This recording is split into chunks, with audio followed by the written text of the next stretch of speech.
Pacific Cats. Earthlings, I want you to come and place your hands on your radio and then say hallelujah, because springtime has come to the northern hemisphere of Earth, and it's time for our annual springtime spiritual jamboree, with the Christians honoring Jesus, the Jews honoring Moses, and the pagans going out into the woods to party down. Now, if Moses were around today, he would probably be organizing a people's revolt against the corporate pharaohs who have turned millions of us into wage slaves working to build their pyramids of filthy lucre and their walls.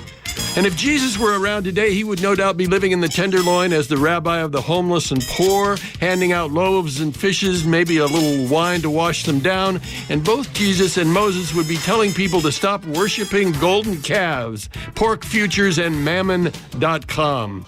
Meanwhile, here in Northern California, we have turned Passover into a spiritually correct liberation party for everyone who is oppressed and who isn't really. So in Berkeley, you can find a prayer book for a socialist Seder where the kugel gets divided according to a person's need. And at my Passover feast, we always raise a glass of wine to the Buddha, even though there is still some dispute over whether or not he was Jewish. Nonetheless, he does help lead our minds out of bondage. So here's to you, Buddha. Let my people be here now. By the way, for research into Buddha's Jewish origins, you can consult the Oy Vey Sutra. Meanwhile, it is appropriate and auspicious in this season of spiritual renewal that we will soon be celebrating Earth Day, paying respects to Pachamama, the goddess Gaia, this old rock of ages. And this day should be the most important holy day of them all because it can be celebrated by all life, regardless of race, religion, nationality, kingdom, genus, phyla, regardless of the covering of fur, feathers, scales, skin, leaves, or bark, because this earth is everybody's hood. And on Earth Day, we want to give a big shout out to Uncle Charlie Darwin, who started to spin us a new story about who we are and where we came from. All of us Earthlings, born out of the 3.5 billion-year-old dance of life on this planet, a story that contains as much awe and wonder as any Bible. To paraphrase cosmologist Brian Swim, only 4 billion years ago, the Earth was a ball of molten rock, and now it can play the guitar. And there's no longer any doubt that this story of evolution is true, at least among people who have a large forebrain.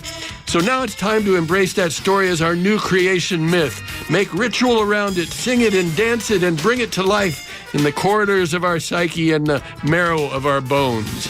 And hallelujah, in this story of evolution, we find that we are related to every being that ever lived through the miracle molecule of DNA, which carries the instructions for every form of life on this planet.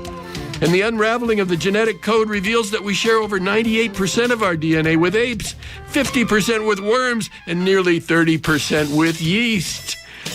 So if we declare ourselves divine, is not the slime also divine? And if not, where do you draw the line? Let's face it, we're all cell brothers and cell sisters. Can you dig it? A t-shirt from the biology department at UC Santa Cruz makes the point.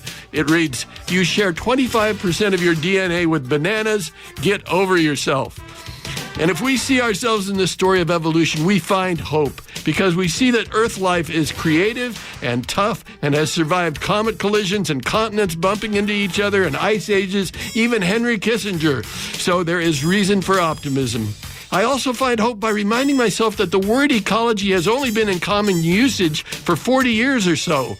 The first UN conference on the environment took place in 1970, a blink of an eye in biological time.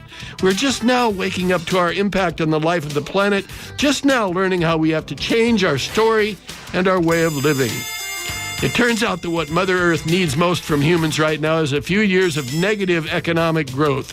Instead of another stimulus package, what we really need is a sedative package. Finally, to commemorate Earth Day this year, maybe do something radical, like go picket in front of the oil company of your choice, or go out into the ocean and take a swim in the primal amniotic fluid. While you're out there, maybe chain yourself to an endangered coral reef, or just play some soothing music for the fish, who must be very confused lately due to the changing temperature of the oceans. At least take a vow on this Earth Day, a vow that you will do something more to protect your mother. And at some point in your celebration, take off your shoes and dance on the earth, touching your mother skin to skin, or just lay down flat, ignore your inner cynic, and give your mama a great big hug. As always, she will forgive you and welcome you home. And this is Scoop saying, all praises to the earth. Long may she spin. And remember, if you don't like the news, as always, go out and make some of your own. And support KPFA.